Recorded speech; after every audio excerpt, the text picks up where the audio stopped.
예. 안녕하세요.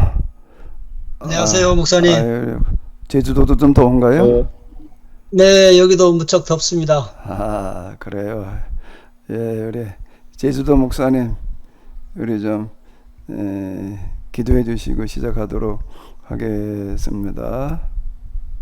하나님 아버지, 감사합니다. 오늘도 하나님께서 생명을 나눠주셔서 저희가 오늘을 또 살아갈 수 있도록 은혜를 베풀어 주심에 감사합니다. 또 정해진 시간에 또 저희가 영성 수련에 들어갑니다. 성령님께서 인도하여 주시옵소서. 저희가 저희 자신들을 잘 자기 비움의 길을 갈 수 있도록 도와주시고, 또 하나님과 더 돈독하게 관계를 맺을 수 있게 해주시고, 그 관계에 바탕해서 세상에 나가서 우리의 삶 가운데 하나님의 뜻을 실현하는 삶을 살 수 있도록 인도하여 주옵소서. 예수님 이름으로 기도드렸습니다. 아멘. 아멘. 아멘. 예. 고맙습니다. 아이고, 좀 많이 덥고 그러네요. 예, 우리가 지난주에 좀 생각해 본 거가 요한복음의 결론, 뭐 이렇게 좀 이런 제목으로다가 생각을 해봤는데, 사실 이게 뭐 너무 좀 큰 이야기가 돼가지고, 또 요한복음의 결론이라고 하는 게 보는 사람마다 또 다르게 느낄 수도 있고, 뭐 이제 그러기는 한데요. 어쨌든 이제 케네시스의 입장에서 좀 이렇게 봐나가는 어떤 이런 건데, 그거를 이제 뭘로 봤냐면 20장 21절, 아버지께서 나를 보내신 것 같이 나도 너희를 보내노라 라는 말씀을 가지고 생각을 해봤습니다. 아버지께서 나를 보내신 것 같이 나도 너희를 보낸다라고 하는 게 도대체 그럼 무슨 뜻이냐? 사실 저도 이렇게 돌이켜보게 되면은, 이런 제가 이거 하나님 경험하고 그러기 이전에는 이런 구절들이 이렇게 중요하게 다가오지를 않았어요. 그냥 뭐 하나님께서 예수님을 통해서 우리를 이제 구원하러 보내신 것 같이 우리도 세상에 나가서 그저 영혼 구원하라나 보다, 선교하라는가 보다, 그저 그 정도로 생각하고 넘어갔던 거거든요. 그런데 이게 하나님을 경험하고 나서 보니까, 또 그리고 이제 우리 케니스 입장에서 이거 성경을 해석해 나가다 보니까 이런 구절들이 너무 중요하고 크게 와서 이제 그걸 가지고 얘기를 하게 되는데, 특히 우리 영성 수련이라고 하는 것과 너무 좀 직접 관련이 되어져 있다라고 생각해서 이제 얘기를 했던 건데요. 요한복음 그러면은 신약 성경의 신명기, 제가 지금 이렇게 전제하고 지금 접근을 하고 있는 겁니다. 구약의 신명기가 가나안에 들어가서 너희는 내가 지금 너에게 말해주는 대로 살아야 된다, 그런 계약을 갱신하는데, 그 이전 계약, 갱신 이전 계약, 시내산 계약, 기타 등등을 이제 다시 해석을 해놓은 거예요. 이제 시내산 계약법대로 살겠다고 그러지 말고, 내가 지금 너에게 말하는 대로 규례와 법도 계명, 이제 이걸 아주 무한반복해서 얘기를 하고 있습니다. 가나안에 들어가서는 이걸 가지고 살아라. 그럼 왜 그런가라고 하게 되면, 시내산 계약법은 시내산에서 맺었고 광야에서 40년 동안 이제 훈련과 교육을 받는 그런 내용들이었다라고 한다면은, 이제는 애굽에서 출애굽한 사람들도 아니고 광야에서 태어난 사람, 물론 출애굽할 때 아주 어린 나이였던 사람들도 포함이 되어 있지요. 어쨌든 성인 이전이었던 사람들과 더불어서 이제 주로 광야에서 태어난 사람들, 40년이 지나갔으니까 이제 이게 완전히 세대가 다르고, 거기다가 또 살아야 될 무대가 다른 거예요. 광야가 아닌 가나안이라고 하는 다문화권, 그리고 거기에는 농경이 중심인 사회, 광야는 유목이 중심인 사회이거든. 그러니까 문화가 사는 문화가 전혀 다른 거야. 물론 이제 가나안에도 유목이 있기는 했지만은 주 산업이 이제 농업이거든요. 그리고 이제 그 바알 종교를 비롯한 그 토속 종교들 문화들이 아주 깊이 뿌리 박혀 있는 그곳에 들어가서, 그러니까 이건 광야하고는 완전 분위기가 다른 거예요. 너희는 내가 지금 말해주는 대로 살아라. 이게 신명기였다. 그런데 오늘 우리가 구약성경 특히 율법서를 읽으면서 신명기가 계약갱신법이어서 이제 우리가 신에 대한 계약법보다 신명을 우선해야 된다. 그런 생각을 안 가지고 있어요. 그건 신학자들도 그래요. 그러니까 나는 이걸 어떻게 이해를 해야 되나. 그런데 이제 요한복음을 또 신약성경의 신명기로 본다라고 하게 되면 요한복음이 올바르게 이해가 되려면은 그래야 되는 거거든. 난 아무리 생각을 해봐도 마태복음은 유대인을 위해서 쓰여진 거고 요한복음은 헬라인 위해서 쓰여진 거야. 그냥 그저 이 정도로 넘어가고 이제 그러는데 시기를 이렇게 놓고 보더라도 공관복음이 쓰여지고 난 다음부터 이제 한 30-40년 지나고 난 다음이 이야기이고, 그리고 또 30-40년 지났을 뿐만 아니라 이제는 1세기가 지나고 2세기, 선교 2세기를 맞이하는데, 여태까지는 유대인 중심의 교회였는데 이제는 이방인 중심이 되고 있거든요. 이방인 중심이고 쓰여지는 것도 요한복음 에베소 이방인 지역이었고, 그리고 여기야말로 진짜 다문화권에 있는 거야. 큰 문화로 얘기를 한다면 헬라 문화가 있고 라틴 문화가 있고, 그 외에 그 지중해 세계 산재해 있는 그런 토속 문화들, 종교들 어마어마하게 많죠. 그건 만신전이다 이렇게 얘기를 해도 될 만큼 이제 이렇게 많은데, 이런 이 지중해 세계 속에서 이제 지중해 세계라고 하는 것은 지중해만이 아니라 이제 온 세상은 다를 이제 염두에 두면서 하는 이제 그런 말일 텐데, 이제 어떻게 신앙생활을 해야 되느냐, 이거를 다루고 있는 게 요한복음이다. 그렇다라고 한다면 오늘 우리도 복음서로 해석해 나가면서 요한복음 우선성이라고 하는 거가 성립이 된다라고 하는 겁니다. 근데 공관복음에 나와 있는 이야기들도 중요하죠. 그거는 예수님의 진짜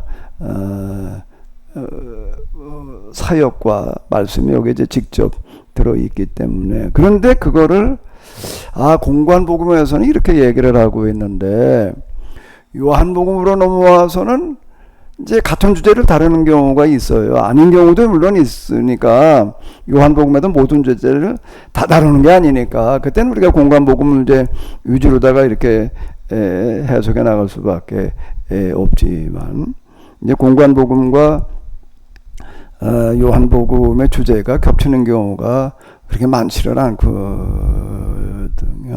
근데 지금 겹치는 부분들이 이제 중요한 건데, 겹치는 부분에 있어서는 요한복음을 우선적으로 봐야 된다. 공관복음에서 이렇게 얘기를 하고 있는데, 요한복음에서 이렇게 이걸 다시 해석을 놨구나. 그래서 요한복음을 좀 주로 염두에 두면서, 그럼 오늘 우리는 어떻게 해야 될까? 이제 이 공관복음을 일단 무시해야 된다는 얘기가 아니라, 이제 어쨌든 참고하면서 염두에 두면서 이제 이렇게 작업이 들어가야 될 텐데, 이제 이게 빠져 있다라고 하는 겁니다. 그 이후 교회사에서도 그랬고, 지금도 우리가 신약 성경 특히 복음서 해석을 하고 그러는데 그런 게 없잖아요. 뭐 마태복음 그냥 뭐 마태 신학 그래가지고 마태 공동체에게 주어지는 그런 말씀, 마가 누가다 그 요한복음은 요한 공동체에 주어지는 말씀. 근데 이러고 보는 거예요. 이게 병렬로 놓고 보고 있다라고 하는 거가 참 안타까운 어떤 이제 이라는 건데요. 근데 이제 요한복음을 우리가 어쨌든 우리가 접근해가는 방식으로 놓고 볼 때 신약 성경의 신명기다. 그래서 요한복음에서 그럼 마지막으로 강조하고 있는 거가 예수님께서 직접 말씀하시는 형식으로다가 요한복음에서 얘기해 놓고 있는데 아버지께서 나를 보내신 것 같이 나도 너희를 보내노라. 이제 그 아버지께서 나를 보내신 것 같이를 어떻게 봐야 되느냐? 뭐 예수님 하나님께서 예수님을 통해서 세상을 구원하시려고 보내신 것처럼 우리도 세상에 뭐 구원하러 나가야 된다, 복음 전하러 나가야 된다.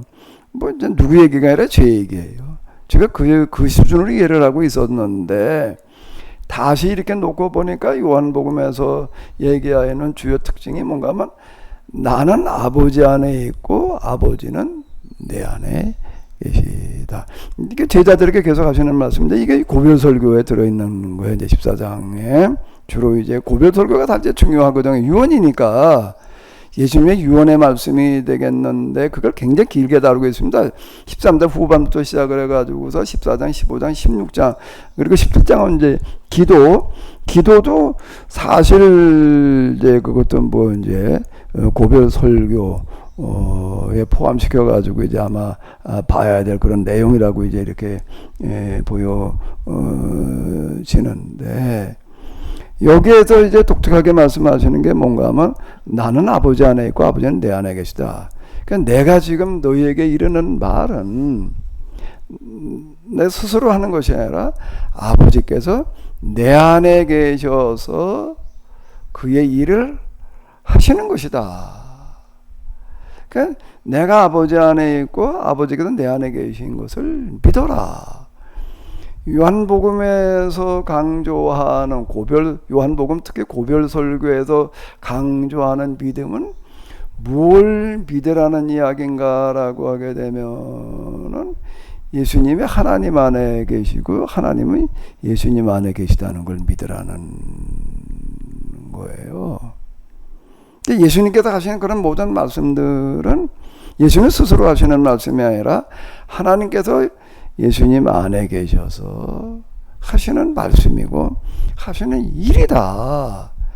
자, 이렇게 얘기를 하시면서 그걸로 끝나지 않고 이제 그 다음엔 뭐라고 얘기하시는가 하면 너희는 내 안에 나는 너희 안에 있어야 된다.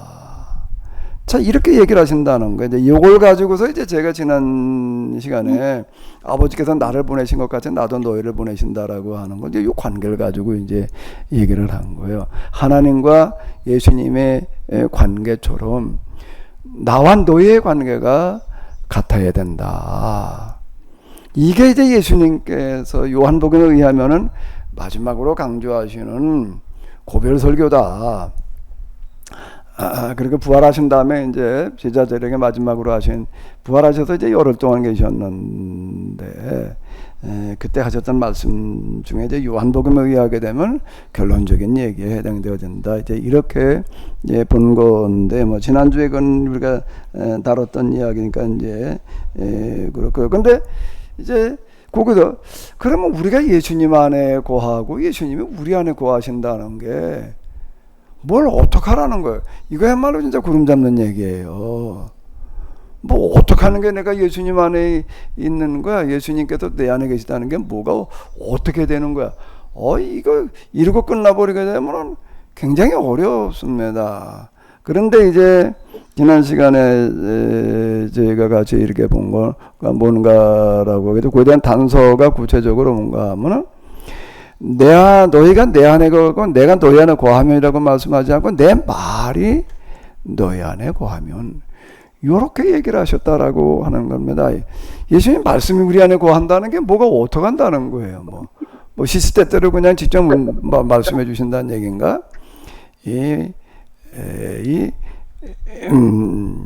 요게 이제 이렇게 보게 되면은 이렇게 얘기를 하시는 거예요. 나는 아버지 안에 있고 아버지는 내 안에 계신 것을 네가 믿지 아니하느냐. 내가 너에게 이르는 말이 스스로 하는 것이 아니라 아버지께서 내 안에 계셔서 그 예를 하시는 거이다. 이건 말씀이라고 하는 건데, 이건 말씀에 대한 바른 이해를 가지는 게, 예수님 말씀을 똑바로 이해하고 있는 거가 곧 예수님께서 내 안에 계시는 것이다. 자, 요렇게 좀 이제 범위를 이제 좁혀보는 거예요. 그래야지, 내가 예수님 안에 있다라고 하는 건 또 뭐 어떻게 된다는 거야? 내가 예수님 안에 있다고 그냥 믿기만 하면 되는 건가? 그럼 믿으면 뭐가 달라져요? 그게 나는 예수님 안에 있는 거야. 그래서 구체적으로 내가 뭐가 어떻게 달라져? 그냥 믿음 그냥 확신만 가지고 그러면 있으면 되나? 그냥 많이 기도해가지고서 나는 그냥 예수님 안에 거한다라고 그렇게 생각하면 되나? 내가 예수님 안에 거한다라고 하는 것도 같은 얘기로 예수님 말씀을 똑바로 이해하고 그걸 내가 이제 실천하려고 그러는 거. 그게 꼭 내가 예수님 안에 거하는 거다. 자, 이래야지 이제 우리가 좀 뭐가 정리가 이게 되는 거예요. 그러니까 이제 결국에 가서는 뭐가 중요한가 하면 말씀에 대한 바른 이해가 중요한 거예요. 이 공관복음과 요한복음은 똑같이 뭔가 하면 예수님의 가르침을 중요시하고 있습니다. 설교가 중요한 게 아니고요. 내가 신학교 가서 이제 공부하고 그럴 때 의아했던 거 중에 하나가 이제 이 뭔가라고 하게 되면은 예수님의 삼중사역 그래가지고 티칭, 프리칭, 힐링 이렇게 얘기를 하는데 교회 생활을 하면서 그리고 목회를 염두에 두면서 제일 중요한 게 설교라고 생각이 되더라고요. 설교가 중요하잖아요. 사실 목회자는 목회하는 내내 설교의 부담감을 안고 살아야지 되는 건데 이 가톨릭 신부들하고는 너무 달라요. 가톨릭 신부들이 예배가 미사기 때문에 그냥 성만찬만 진행하면 되는 거고 설교가 거기는 뭐 없다고 해도 과언이 아닙니다. 5분 강론 설교라고 그러지도 않아요. 그리고 이 사람들 2년마다 옮겨요. 임지를요. 자동으로. 그 2년치 그것도 또 거긴 또 절기를 중요하게 여긴다고요. 온갖 무슨 성인 뭐 이게 어마어마하게 많습니다. 그럼 직접 내가 가톨릭 신부로 있었던 분 근데 직접 들은 얘기예요. 거기는 2년치만 절기력에 따라서 준비를 해놓으면은 그러면 설교 준비 끝이라는 거예요. 그 다음에 전혀 그건 걱정을 안 하고 그냥 그러고 이제 지낸다. 이제 성만찬만 진행해 주면은 이렇게 되는 거니까.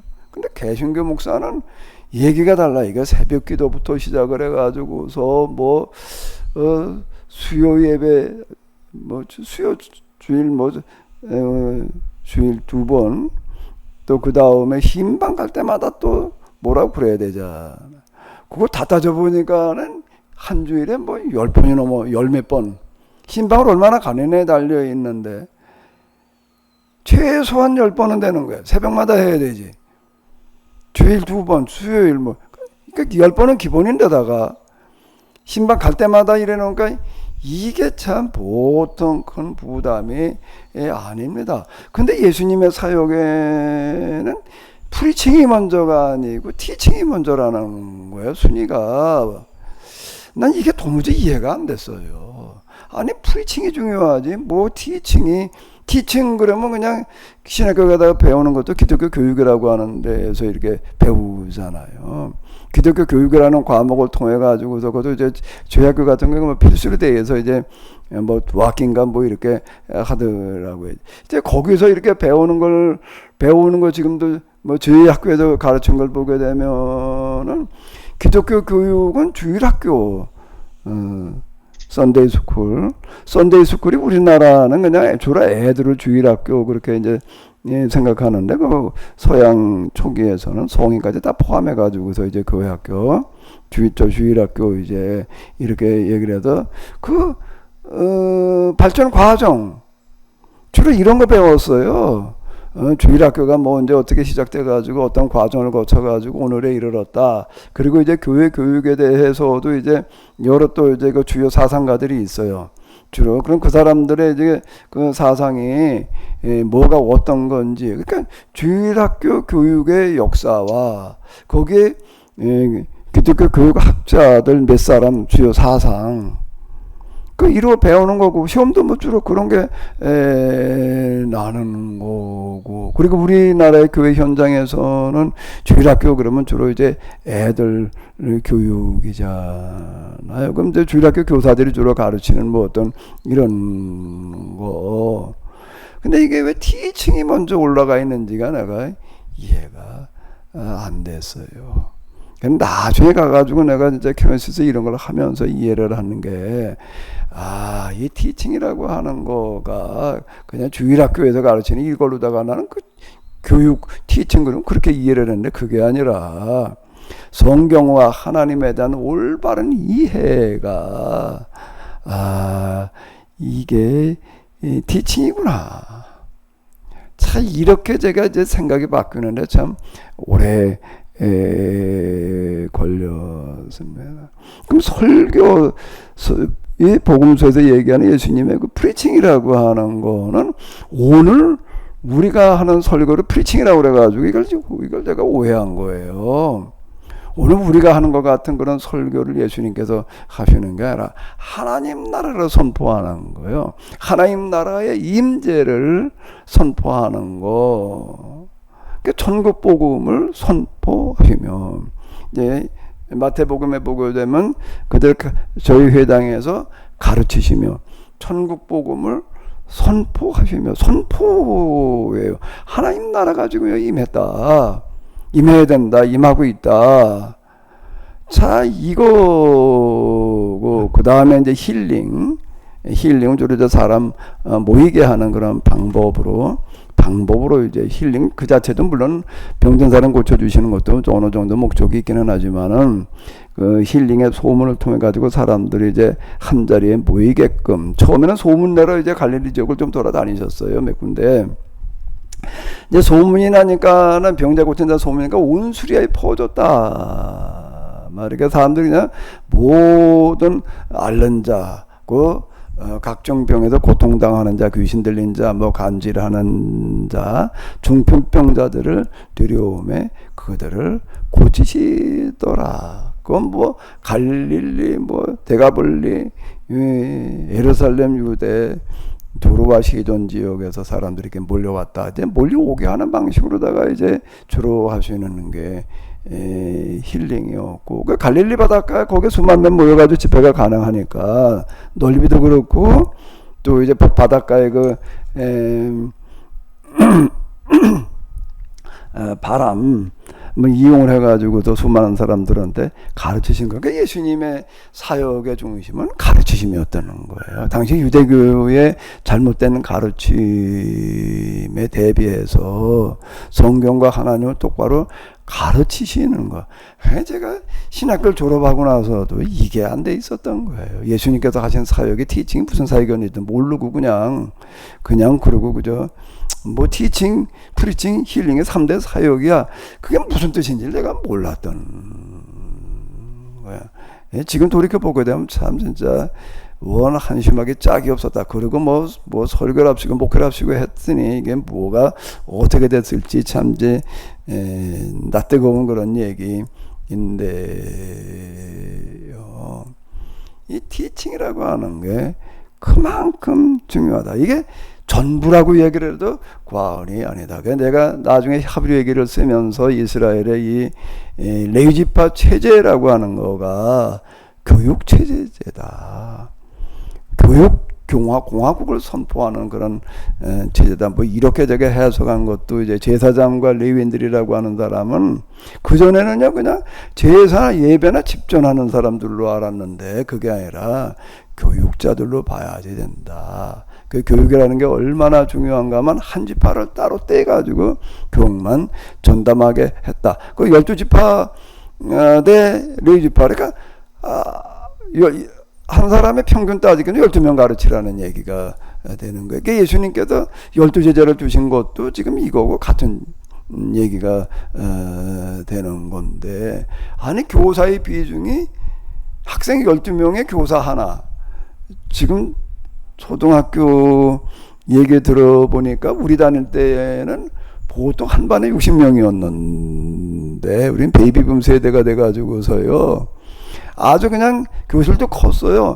빼곡하게 저 뒤에까지 그냥 책상을 갖다 늘어놓고 이제 60명이 앉았어. 이제 책상 30개를 놔야지 되는. 그것도 모자라 가지고서 또 오전반이 있고 오후반이 있어. 난 1학년 때 들어가는데 오전반 그러는데 오전이란 말을 들어본 적이 없어서 오전이 무슨 뜻인지를 몰랐고 써놓고 오전 그러니까 말로 오전 그러니까 나는 귀에 익숙한 게 오줌만 들어있어가지고 오줌이라는 단어는 아는데 오전이라는 단어는 몰라서 오전반이라는 말이 계속 오줌반으로 들려가지고서요 왜 오줌반이라고 그러나 그것도 이제 이 1, 2, 3학년까지만 오전반을 하더라고. 오전 오후반이 있었어요. 그래서 이건 뭐 오줌도 못 가린다고 그런 뜻인가 보다. 난 그렇게 이해를 했어. 1학년 때. 내가 지금 돌이켜 생각해보면. 자, 집에서도요. 집 어른들도 발음할 때 오전반이라고 발음을 안 해요. 그냥 오줌반 그러니까 나는 아무리 봐도 오줌 소리로 들려가지고. 옛날 얘기인데요.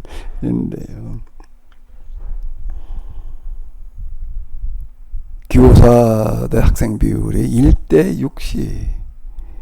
근데 요즘은 한 20명쯤 되나? 초등학교가? 20명 아래로 내려왔나? 한 20명쯤 내려온 것 같아요. 그 책상도 이렇게 보게 되면 옛날처럼 일자로 쪼르르 놓는 게 아니라 뭐 되게 다양하게 놓고 뭐 그리고 교실 안에 뭐 냉난방기에다가 뭐 온갖 그냥 전자제품도 다 들여다 놓고 그러고 있고 자 이건 뭐 애들 퇴근 방과 후에도 교사들은 뭐 교실에 뭐 냉난방에 틀어놓고 앉아 있단 말이야. 옛날 얘기다 정말 너무 달라졌다. 그러고 있는데 지금 우리도 그래도 이제 교사와 학생의 비율이 1대 한 20으로 이제 내려왔는데 그런데 이게 3,500년 전에 이스라엘 체제는 교사와 학생의 비율이 1대 12라는 거예요. 그렇게 신명기도 그렇게 가르치라는 얘기를 강조하고 있잖아요. 그러니까 이야 이건 대단한 선진 문명이야 이거는. 그리고 교육에다가 초점을 이렇게 맞춰놨다라고 하는 거, 교육에 승부를 걸어라. 이건 놀라운 이야기이거든요. 그러니까 요한복음에서도 이렇게 똑같이 발견해야 되는 거예요. 너희가 내 안에 거하고 내 말이 너희 안에 거하면 이게 얘기가 뭔가 하면은 그러니까 이런 구절이 해석이 되려고 한다면은 구약성경 특히 계약법에 대한 좀 기본적인 이해가 있지 않으면은 이게 와닿을 수가 없어요. 내 말이 너희 안에 거하면이라는 게 무슨 얘기냐 말이야. 뭐 계시받으는 얘기야 뭐야 뭐 우리가 또 예수님 안에 거한다는 게 뭘 어떻게 한다는 게 근데 계약법에 기초해 가지고 봤을 때 이 말씀을 똑바로 이해한다는 거가 이만큼 중요한 거로구나.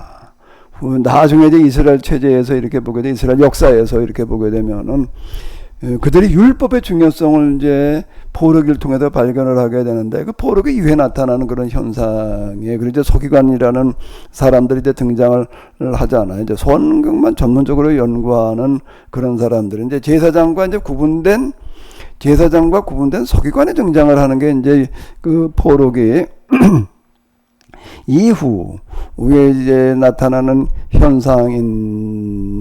현상인데 그 서기관이라는 부류가 왜 생겨나는가? 제사장하고 분류가 돼가지고서 이제 더 진화하는 거예요. 제사장은 제사 집례와 더불어 가지고 정치적인 업무를 보는 거고, 제사장의 기능이 이제 제사 의식 집행과 정치 업무예요. 그리고 서기관이라는 사람은 정치 뭐 이런 거 신경 안 쓰고 오직 뭐만 연구하는 거죠? 성경만 연구를 하고 그 실천을 독려하는 그런 사람들이 다시 등장을 하는 거야. 그 서기관과 바리새인 뭐 이제 서기관과 바리새인 근데 바리새인과 서기관은 뭐 같은 이야기지만은 바리새인은 조금 특징이 뭔가 하면 실천에 더 비중을 두는 거예요. 서기관들이 연구해 놓은 그 말씀대로 사는 거에 생사를 거는 사람들, 그러니까 뭔가 유대교 수도사, 이제 이 사람들을 바리새인이라고 얘기를 할 수 있고, 근데 서기관이면서 바리새인이 아닌 사람이 없거든요. 또 바리새인들은 다 서기관이고, 그게 이제 뭐 서기관 바리새인 동급이라고 얘기를 할 수가 있는데, 근데 이 사람들은 제사장은 레위지파 이지만은 서기관 바리새인은 지파의 구분이 이제는 없어지는 거예요. 지파의 구분이 없어지고 레위지파 사람이 물론 서기관 바리 될 수도 있지만은 일반 지파 누구나가 다 가능하게 되는 거고요. 이젠 더 진화한 게 뭔가라고 하게 되면은 그 이전 체제에서는 교육이라고 하는 거를 레위지파 제사장과 레위인들이 담당을 했었는데, 이제 포로기를 경험하면서 특히 율법의 중요성을 재발견하고 나가지고서는 이제 이걸 없애버리는 거예요. 율법을 연구라고 하는 거는 이제 지파에 국한하지 않고 누구나가 관심이 있는 사람은 서기관과 바리새인이 될 수 있게 해 놓은 거예요. 이 사람들은 우리가 이 계층으로 본다면 평신도에 해당되어진다라고 얘기를 할 수가 있고, 그리고 초기에는 무보수였어요. 보수받고 가르치는 게 아니었다. 그 상황에 따라서 그건 조금 달라져요. 아키바라는 사람이 이제 등장한 이후에는 아예 수업료를 없앴단 말이야, 이제. 이렇게 얘기를 하다가 또 그 후에 가가지고 또 다시 이제 전문적으로 다 그것만 하려고 하게 되면은, 먹고 살면서 이거를 하려고 하게 되면은 이게 한계가 있다 보니까 율법이라고 하는 게 이 경제적인 문제를 스스로 해결해 가면서 연구해 가지고는 불가능하다라고 하는 거를 이제 발견을 하게 된 게, 율법 연구라는 게 그렇게 대충 해 가지고 되는 게 아니라는 거를 얘기를 하는 건데, 그게 어디까지 가는가라고 하게 되면 유대 사회에서는 결혼은 의무예요. 아니, 난 독신으로 살 거야. 그건 용납이 안 되는 거야. 유대인들에게는 결혼은 반드시 해야 되는 거고, 가정을 꾸려야 되는 거고, 자식을 낳아서 이제 키워야 되는 어떤 이런 건데, 유일하게 결혼의 면제 대상이 제사장이 아니라 서기관이었다는 겁니다. 랍비였다는 거예요. 랍비는 무조건 그러면 결혼을 안 해야 된다는 얘기는 아니고, 랍비 중에서도 나는 율법 연구하는 게 너무 중요하기 때문에 나는 이거에만 전념하겠다. 결혼해서 처자식을 거느리게 되면은 뭐 이게 거기에 들어가야 되는 그 시간과 에너지가 너무 크잖아요. 나는 그럴 여유가 없다. 나 율법만 연구하겠다라고 하면은 그건 허용이 된 거예요. 유일하게. 그만큼 이제 유대 이스라엘 역사에서 그대로 오랜 역사를 통해서 발견하는 거는 뭔가 하면은 율법을 연구하고 가르치는 게 그만큼 중요하다. 유대인들이 이스라엘이 유다가 로마 제국에 70년에 망하고 이제 전 세계에 흩어지잖아요. 전 세계에 흩어질 때 제가 이제 그 랍비 누구였나? 아키바 말고 이제 회당 중심으로다가 요하난 벤자카이가 이제 오늘의 유대인을 가능하게 한 사람이에요. 그 사람이 로마 정부와 아주 단판을 지어가지고서 얌야라고 하는 조그만 마을 하나만은 우리에게 멸망시키지 말고 좀 남겨달라. 그리고 제자들 데리고 가지고 뭐를 했나 하면은 회당을 하나 만들어 놓고, 그리고 이제 이 나라가 망해서 이제 온 세상으로 유대인들이 흩어지게 되면은 우리의 이런 이제 이 신앙의 유산들이 사라질 수밖에 없다라고 해가지고 더 현실적인 방안을 찾아 놓는 거가 다 문서화시키는 거예요. 이제 탈무드를 비롯해 가지고서 여러 가지 그 문서들을 이제 구조로 전달되어지는 것들을 다 문서화시켜 놓고, 구조는 문서화시키는 작업과 더불어 가지고 구약 성경을 정경화해 놨다라고 하는 거예요. 그리고 이 사람이 이제 전 세계 흩어져 가지고 살아가면서 신앙과 민족성을 문화를 잊어버리지 않게끔 하는 체제로 이걸 바꿔 놓는 거예요. 그 요하나 벤자카야말로 정말 참 긴 안목을 가지고 이런 작업을 했는데, 그 우리가 알다시피 2000년 동안 이제 어떻게 되는가라고 하게 되면 전 세계 흩어져 살면서 민족성과 문화와 신앙과 문자를 간직한 거예요. 그 유대인들은 영원한 연구 대상이에요. 사회학자, 교육학자, 인류학자들한테는요. 어떻게 그럴 수가 있었는지 세계대 유일하거든요. 그게 뭐가 그 일을 해냈는가 하게 되면 랍비, 서기관 바리새인들이 그 일을 해놓는 거예요. 지금 이제 서기관 바리새인이라고 부르지 않고 그냥 랍비라고 부르잖아요. 그럼 그 이후 유대인들은 각지에 나가가지고 몇 가정만 모이게 되면 회당을 만드는 거예요. 초기에는 회당당이었지만 이제 거기에 이제 랍비를 두는 거예요. 랍비를 몇 가정만 모이면은 6-7가정 이렇게 모이게 되면은 회당을 짓고 랍비를 두는 거예요. 랍비를 두는데 랍비를 어떻게 대해줬는가 하게 되면 경제적으로 최고의 대우를 해주는 거예요. 경제적으로다가 요즘으로 얘기하면 연봉을 많이 주는 거예요. 그걸 왜 그렇게 하느냐? 아니, 그 성경 가르치는 거 그냥 뭐 봉사로 하라고 그러면 되지. 그냥, 아니, 뭐, 그냥 봉사가 어려면 최소한에 그냥, 그저 뭐, 근검하게, 절약하면서 그냥 살라고 그러면 되지. 그건 뭐, 이렇게 경제적으로다가 최고의 대우를 해줘야 되느냐. 이제 우리는 이런 생각이 들어요. 근데 그러면은요, 그러면 유대인들은 사라졌어요. 이게 역사의 교훈입니다. 역사의 교훈이 뭔가라고 하게 되면 랍비를 최고로 대우를 해주는 거예요. 왜 최고로 대우를 해줘야 됐을까? 하나님의 종이니까 하나님의 종을 잘 대접해 복받아. 물론 그렇게 얘기를 할 수도 있는데 진짜 더 중요한 게 있어요. 하나님의 종이기 때문에 그냥 잘 대접해도 복받기 위해서 그러는 걸까요? 뭐 때문일까요? 아주 현실적인 이유가 있는 거예요. 뭘까요? 뭐예요? 랍비한테 10가정이 안 되는 사람들이 모여가지고 연하면 10가정 안팎이라고 그러자고요. 20가정 30가정 이렇게까지 가는 데는 좀 큰 데고, 근데 거기에 랍비를 한 사람을 따로 두는 거예요.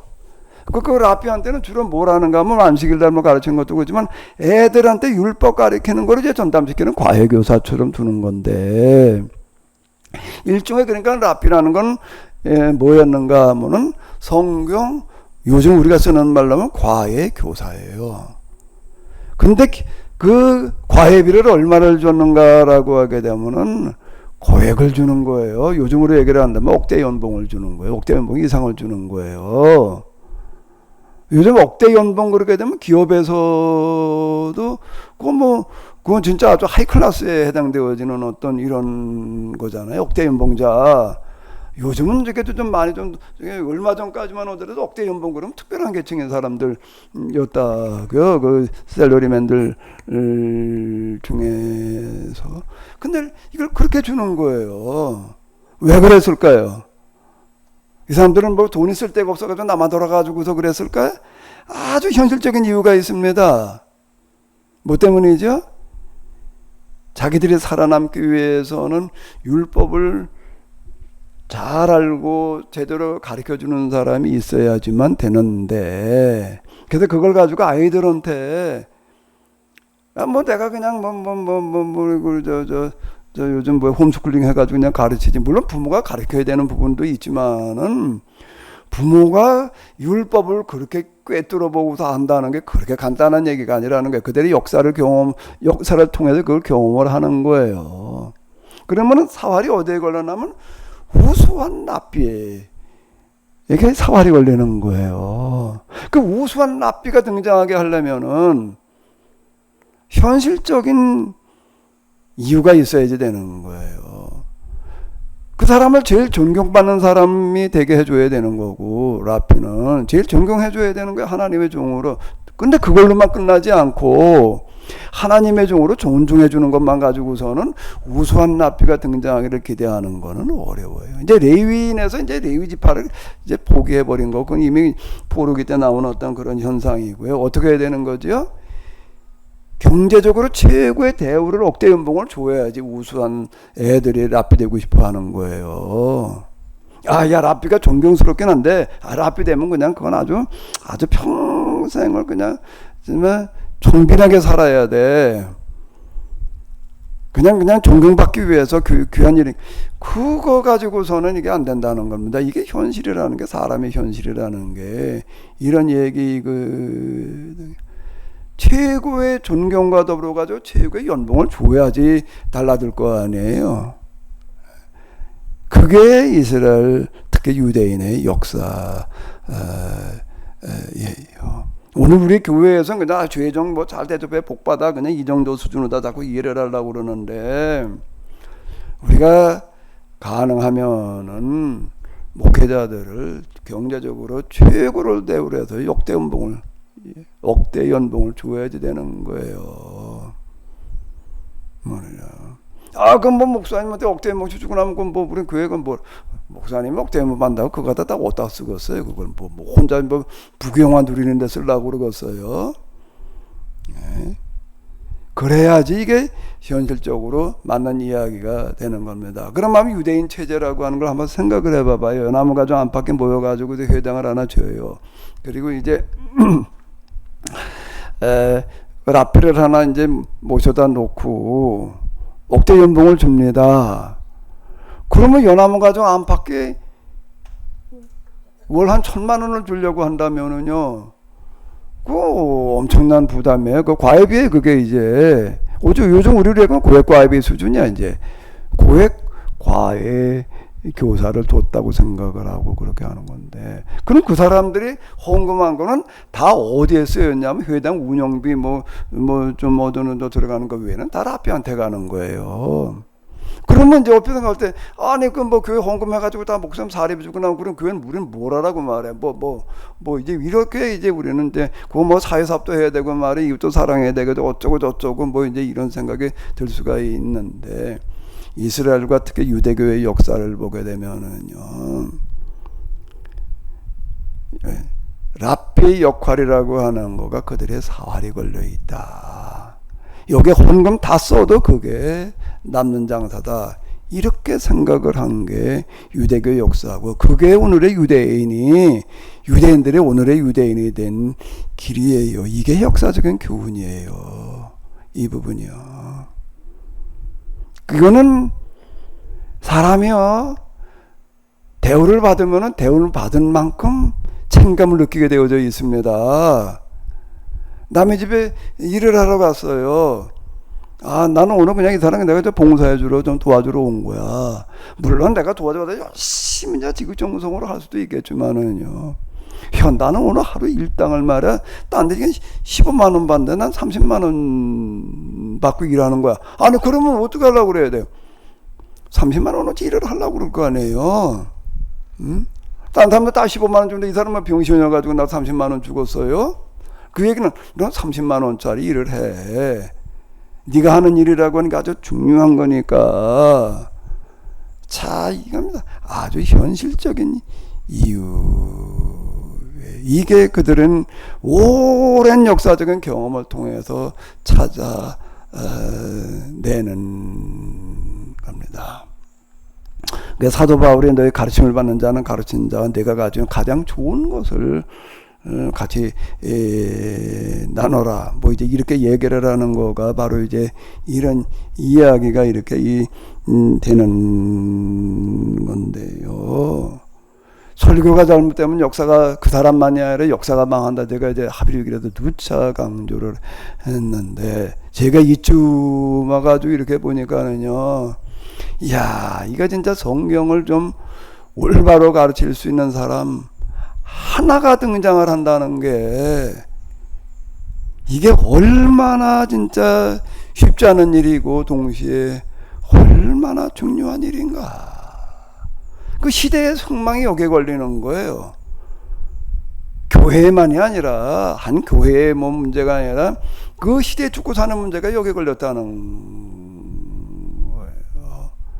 우리가 이스라엘 사람들, 유대인들 뭐 비판적으로만 볼 게 아니라 그들의 역사 속에서 배워야 될 부분들이 많이 있는데, 이 랍비라는 사람들이 포로기 위해 제사장과 구분된 사람들로 등장을 하고, 그 이후 유대인 역사에서 중심적인 역할을 해서 오늘의 유대인을 가능하게 한 사람들이었다라고 하는 거예요.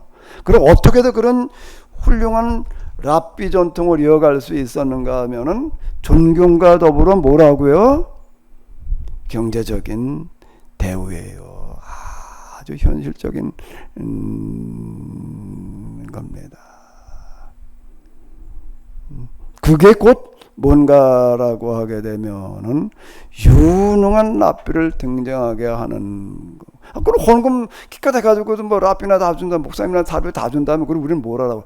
그 목사님이 그 다음에 또 그 사례비 가지고 또 그 일을 해요. 자기 개인적인 걸 위해 다 쓰려고 달라들겠어요. 그러면은 그 랍비일 수가 없는 거고, 그게 또 양심에 찔려가지고 그렇게 자기 혼자 그냥 흥청망청 쓰고 그럴 수도 없는 얘기예요. 그게 뭔가라고 하게 되면, 야, 이 우리 교회에서 헌금 나온 거 다 나 사례비로 주는데, 그럼 한번 생각을 해봐봐요. 그 목사가 그 다음 그걸 어떻게 하려고 그럴까? 에? 그게 곧 뭔가 하게 되면은 그 사람이 청빈하게 살아갈 수밖에 없게 만드는 족쇄예요, 그게요. 아, 내가 뭐 이게 옥대면 받으니까 뭐 그냥 난 뭐 그냥 풍성하게 하나님께서 그냥 뭐 이렇게 나한테 복을 주셔서 이렇게 풍성하게 그럴까? 한번 생각을 해봐. 야, 우리 교회 헌금에 다 나온 대로 지금 사례비로 나오는데 그걸 어떻게 해야 될 거예요? 죄에서로 청빈하게 살아갈 수밖에 없는 뭘 하는 거라고요? 족쇄를 채우는 겁니다. 이게 이스라엘 역사의 교훈이에요. 이 구약 성경의 그 시대적인 상황이라고 하는 거가 하루 한 끼 먹고 사는데요. 하루 한 끼 먹고 사는데 하루 최소한 2끼 먹어야 되는 사람이 있어요. 아니면 2끼 가지고도 안 돼요. 3끼를 먹어야 되는 사람이 있어요. 누굴까요? 그 집안에서. 한 끼로 사는데, 근데 이 사람은 한 끼 가지고 안 돼. 2끼 먹어야 되고, 2끼 가지고도 안 되고, 3끼 먹어야 되는 거예요. 누굴까요? 일하러 나가는 사람인 거예요. 아침에. 일하러 나가는 사람은요, 아침 못 먹고 가가지고 어떻게 중노동을 해요. 그러니까 유일하게 아침을 먹어야 되는 사람인 거예요. 딴 식구들은 아니에요. 그건 요즘 저 밀림 지역에 사는 그 소수 부족들 그 보여주는 거 보니까 진짜 그렇더라고요. 사냥을 나가는데요. 사냥을 나가는 사람이 한 부족 가운데도 아주 이제 날랜 젊은이들, 진짜 그냥 나이 먹은 사람은 뭐 여자들은 어림도 없는 얘기고, 날쌘 도리들 몇 명 뽑아가지고 내보내는, 먹을 거 챙겨가지고 보내는 거예요. 그 사냥을 하나 해왔어요. 그리고 이제 그러면 제일 먼저 누구인가 하면 사냥을 해온 사람들한테 제일 좋은 부위를 많이 주는 거예요. 왜? 그래야지 또 나가서 사냥을 해오라는 얘기예요. 한번 생각을 해봐봐요. 우리 집 식구들이 다 굶고 있어. 그냥 하루 종일. 저녁도 이제 먹을 게 없어. 내가 오늘 아침을 유일하게 먹었는데, 나는 오늘 아침을 먹고 나온 이유가 뭔가 하면 저녁거리를 내가 보러 가지고 오라는 얘기야. 아니, 그리고 아침 먹고 나왔으면 어디 가든 나무 밑에 앉아가지고 저 쉬다가 저녁에 들어가려고 그러겠어요? 혼자 유일하게 진짜 양식 다 털어가지고 아침을 먹고 나왔는데 저녁거리를 어떡하든지 어디 가서 진짜 보러 가지고 가려고 사활을 걸려고 그럴 거 아니에요. 똑같은 이치입니다. 이게요. 똑같은 이치예요. 이 율법과 그리고 유대인의 그런 그 역사를 통해서 우리가 배우는 거는 뭔가 우리 신앙생활한테 가르침이라는 게 제일 중요한데, 가르침이 중요하다는 건 가르치는 자가 있어야지 가르침이 있는 거. 그 가르치는 자를 최고로 존중하는 것과 더불어 가지고 대우를 해줄 때 그게 가능하다는 거예요. 아주 현실적인 이유. 왜 그렇게 의사 되겠다고 그러는 젊은이들이 많아요? 에? 아니, 우리나라 수능인가 지금? 학력고사인가? 수능? 왔다 갔다 하네. 최고 점수자들이 다 어디로 가려고 그러나? 의대, 서울의대 가려고 그래요. 자연계를 어디 들어갔다가도요, 1년 다니다가 다시 집어치고 또 서울의대로 가더라고요. 왜 서울의대로 가려고 그러는 거죠? 의대, 서울의대, 그 다음에 연고대, 의대. 어쨌든 서울에 있는데 의대 들어가려고도 그냥 난리를 쳐요. 가능하면 서울의대 들어가려고도 그러고요. 그 최고 점수자들은 다 서울의대로 가버리고 만다고요. 왜 그럴까요? 거기가 최고로 돈 잘 버니까 그러는 거예요. 서울의대 졸업한다면 어디 자기 개업을 하지 않고 어디 들어가도 한 달에 몇 천만 원 받아요. 딴 직종을 가지고는 그렇게 벌 수가 없는 거예요. 이공계 가가지고서는 어디 무슨 기술직 어디 가가지고 그렇게 주는 데가 없어요. 그렇게 제일 우선 학생들이 다 서울의대로 몰리는 거예요. 그 유대인들은 제일 우선 학생을 뭘 하게 만들어 놓는 거예요? 라피 되려고 그렇게 만들어 놓는 거예요. 그게 현실적인 이유예요. 우리가요. 자, 이게 역사를 통해서 우리가 이제 배워야 된다는 거가 바로 이제 이런 얘기가 되는 건데요. 요한복음에서는 이렇게 얘기하고 있는 거예요. 마지막 결론이 뭐라고요? 예수님께 내가 아버지 안에, 아버지는 내 안에 계신 것처럼 너희는 내 안에, 나는 너희 안에. 그 너희 안에라는 거를 뭐라고 얘기를 해야 되느냐면, 너희가 내 안에고 내 말이 너희 안에고 하면, 이제 그거는 두 구절에서 우리가 좀 엿볼 수가 있는데,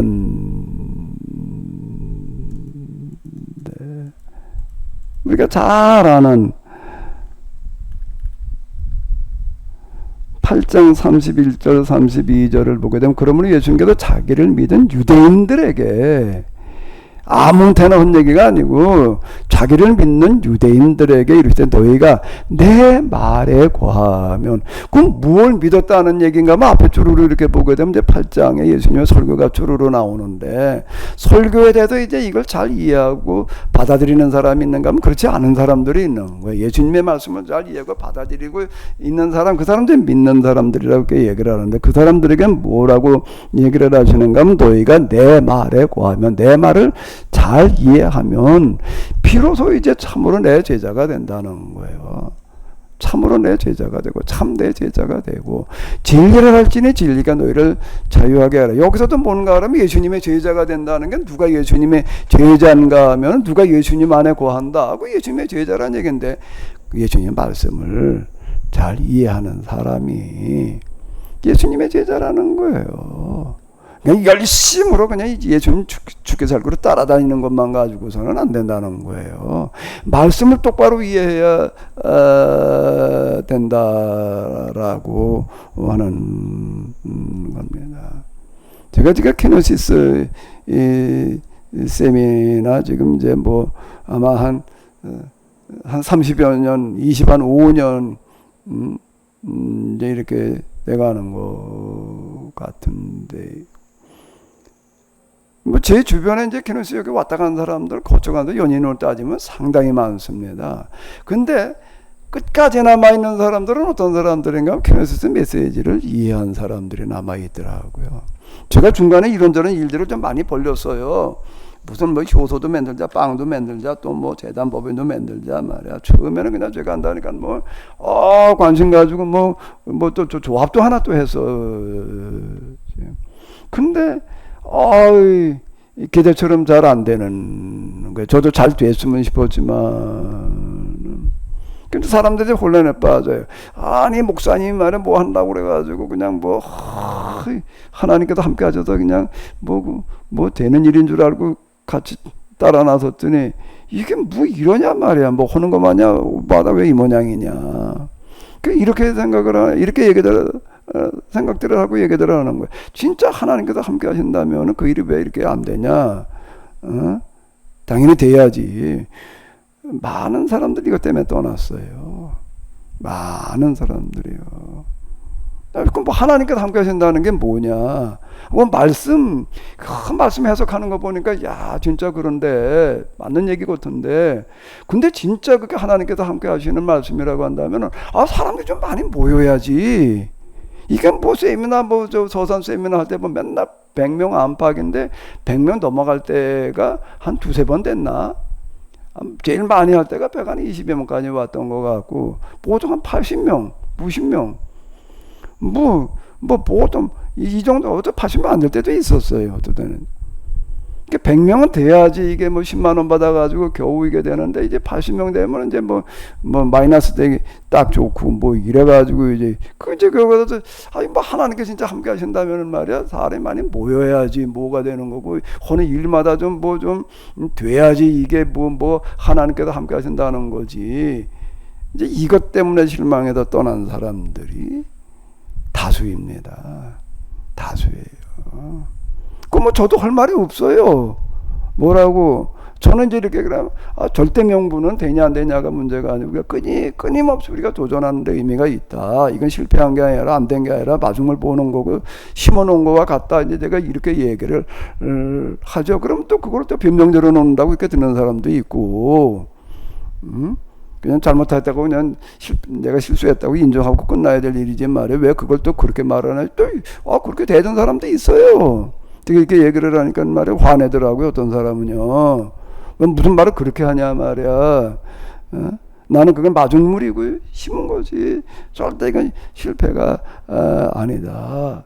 우리 민주화라는 과정을 보게 되면 수많은 사람들이 도전해가지고 죽어가는 과정 속에서 그다 어느 날 그게 죽어가는 게 어느 정도 쌓인 다음에 가가지고 그게 되는 거지. 로마주 그게 밖에도 마찬가지거든요. 나는 그렇게 이해를 하고 실패가 아니다. 마중물 부은 거고 이거는 씨앗을 심어놓은 거에서 틀림없이 이제 언젠가는 결실을 거둔다.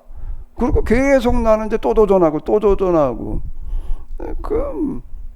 다 떠나가더라고요. 교인들도 떠나가고 우리 케노시스에 오는 사람들도 끝까지 남는 사람들 특징이 있어요. 교인들 중에서도요. 케노시스 멤버들 가운데 보면 뭔가 결국 말씀을 이해하는 사람들, 말씀을 인문학적인 측면에서 그런 역사적인 의미로 이해하는 사람들, 이렇게 지금 우리가 해석을 해나가는 거가 이 지나간 역사의 과정 속에서 어떤 의미를 차지하는지를 이해한 사람들은, 끝까지 남더라고요. 그러니까 결국 이거에 요한복음에서 이렇게 얘기하는 게 뭔가 하게 되면은, 내 말에 구하면 참내 제자가 되고, 요한복음 6장에 보게 되면 오병이어의 이야기가 나옵니다. 오병이어의 이야기가 나오는데, 오병이어 공간복음에 의하게 되면 예수님께서 오병이어의 사역을 하시고 나가지고 났더니 사람들이 예수님을 그냥 왕으로 섬기려고 달라들었다 이제 이렇게 나와요.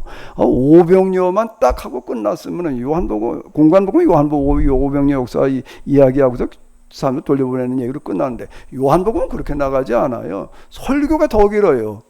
설교 얘기가 엄청 긴데, 제가 늘 얘기하는 대로 이제 성만찬의 이야기를 공간복음에서는 여기다 끌어다 놨어요. 그러니까 나는 하늘로부터 내려온 산 떡이다. 나를 먹는 자는 살리라. 내 살을 먹고 내 피를 마셔라. 그럼 너희가 이게 무슨 얘기인지를 못 알아듣는 거예요.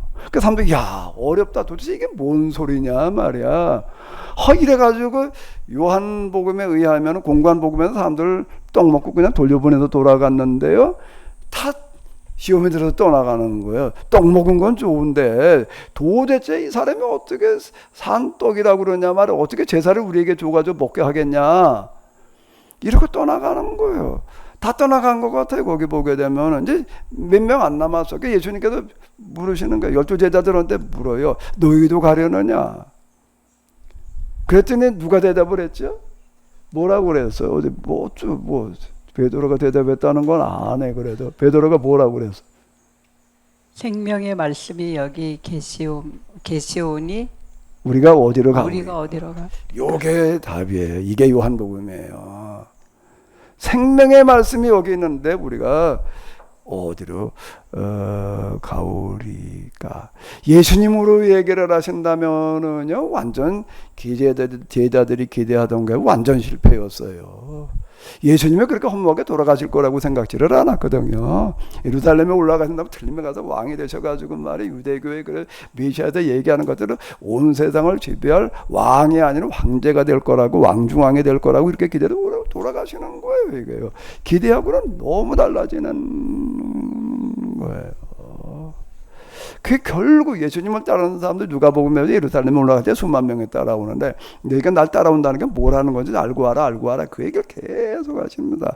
그 결국 예수님께 돌아가시고 나니까 다 떠나가는 거예요. 자기들 기대와는 너무 다른 거예요. 그리고 결국 끝까지 남는 거, 예수님께서 부활하신 다음에 다시 나타나서 확인시켜 주셨지만은 그거 가지고도 안 되고 자기들 기대하는 거고 너무 다른 거예요. 결국 남아있는 사람은 120명이었다는 겁니다. 모여있던 수많은 사람들 가운데도 그 어떤 사람들만 남은 건가 하면 생명의 말씀이 여기 계시오니 우리가 어디로 가버릴까? 저도 이제 캐노시스 이게 20몇 년 동안 해보니까는요, 야, 끝까지 남는 사람이 결국은 말씀을 똑바로 이해한 사람이 남는다. 여기 이게 뭔가 내 뭐 아래 고하면 비로소 내 제자가 된다는 거예요. 말씀을 이해할 때 제자가 되는 거지. 열심 가지고 되는 게, 기대감, 열심이라고 하는 거를 뒤집어 보게 되면요, 자기 기대감이라고 있다는 것과 또 같은 얘기가 되는 거예요. 이 자기 기대감이 무너지게 되면 이제 이게 다 떠나가거나 배반하거나 이제 이렇게 되는 건데, 말씀을 바로 이해하면 비로소 제자가 되고 진리를 안다. 진리가 너희를 자유하게 한다라고 하는데, 자유함이라고 하는 건 이제 뭐 제가 얘기한 유대교 진리의 한계에서 벗어나서 우주적인 진리를 깨달아 알게 되는데, 이런다. 이게 이제 뭔가라고 하게 되면은, 진리를 알지니 진리가 너희를 자유하게 한다라고 하는 거가 인간 의식의, 인간의 지성에 도달할 수 있는 최고의 단계를 말하는 겁니다. 진리를 깨달아 아는 단계가요. 그거를 불교에서는 뭐라고 그러죠? 불교에서는 각이라고 그러고 또 다른 말로는 해탈이라고 그러는 거예요. 해탈에 이른다는 거는 진리를 깨달아 아는 거를 불교에서는 각 해탈이라고 그러는 거고, 유교, 도교 다 마찬가지입니다. 결국은 뭔가 하면 우주적인 진리를 깨달아 아는 게 마지막에 더 뭐가 있어요. 근데 그게 뭔가 하면 예수님의 말씀을 똑바로 이해하는 거가 예수님의 제자가 되는 거고, 예수님의 제자가 돼가지고는 뭐가 진리를 깨달아 아는 데까지 이르게 된다라고 이렇게 얘기를 하시는 건데요. 이게 요한복음이에요. 요한복음에도 예수님의 말씀을 이제 뭘로 깨달아 알아야 된다는 거예요? 진리로. 그것보다 더 높은 단계는 없어요. 철학은 이거보다 한참 아래 얘기고, 이게 종교적인 차원에서 이제 철학 위에가 종교잖아요. 철학도 진리를 깨달아 알려고 그러는데, 근데 이성 수준에서 깨달아 아는 거고, 종교도 그러면 뭐 종교가 하나님 체험이고 경험이고 뭐 영성이고 다 좋은데, 그럼 결국 마지막이 뭐야? 진리를 아는 거야. 그 철학에 대해 목표하는 거와 사실상 같은 얘기입니다. 같은 얘기인데 이성적인 깨달음과 영성적인 깨달음이라고 하는 거가 다를 뿐이지. 그 영성적인 깨달음의 진리는 이성적인 깨달음의 진리를 포함하고 있어요. 그 다음 단계를 이제 이러는 거를 얘기를 하는 거죠. 왜 여기는 하나님까지를 이제 포함하고 있기 때문에 이성에서는 하나님을 다룰 수가 없고, 철학의 주제에서는 하나님은 없어요. 하나님은 철학의 주제가 아니에요. 그 종교의 신학의 주제이지요. 그 종교에서도 마지막 도달하는 것은 결국은 진리를 깨달아 아는데 이르는 거예요. 그걸 구원이라고 그러는 거다. 다른 말로 하게 되면 이제 구원이 종교적인 용어로 얘기하면 구원이고 일반 인문학적인 용어로 얘기하면 진리를 깨달아 아는 거다 말이야. 이제 진리에 이른다라고 이렇게 얘기를 할 수가 있는 건데 그게 곧 예수님 안에 거하는 거고 예수님이 우리 안에 거하시는 거다 라고 이렇게 볼 수가 있는데요. 자, 그러면 이제 과제는 뭐지요? 그 끝났나 이제? 정성 목사님.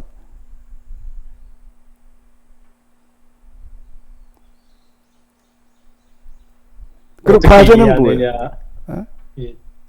어떤 이해가 바른 이해인지를 검증하는 것이고 그 다음에 이해했다면 어떻게 살아가느냐, 어떻게가 그 다음 과제인 것 같습니다. 어떤 이해가 바른 이해냐도 그렇지만 이제 또 다른 말로 하게 되면요, 어떻게 그러면 이 말씀을 우리가 똑바로 이해할 수 있겠는가? 어떻게라는 거가 이제 남아 있는 문제예요. 뭐냐라고 하는 건 예수님 말씀 똑바로 이해하는 거다. 그 어떻게 해야지 우리가 예수님 말씀 똑바로 이해하는 거야. 예수님 말 똑바로 이해했다는 게 도대체 뭐가 어떻게 되는 거냐, 이제 요 문제가 남는 거죠. 요 부분은 어떻게 조금 쉬었다 해야 되겠죠? 대답이 없으시네. 저희는 계속 쉬었는데 목사님이 못 쉬신 것 같아서 목사님이 조금 쉬셔야 되지 않을까요? 아니, 나 말고 여러분들 생각을 1시간 조금 넘었는데 저기 5분 정도 5분만 쉬었다 하도록 하겠습니다. 그래서 이번에는 이제 뭔가 하면 어떻게 그러면 그 말씀을 똑바로 깨달아 알 수 있겠는가 라고 하는 거요. 그 깨달아 알았다는 거가 뭐가 어떻게 된 거가 거기에 다 다룰 수 있을지 모르겠는데 안 되면 이제 그 다음 단계 다음으로 또 넘어가고요. 일단 어떻게 이 말씀을 깨달을 수 있겠는가라고 하는 부분을 가지고 좀 또 생각해 보도록 하겠습니다. 그 5분만 쉬었다 하도록 하겠습니다. 네, 수고하셨습니다. 고맙습니다.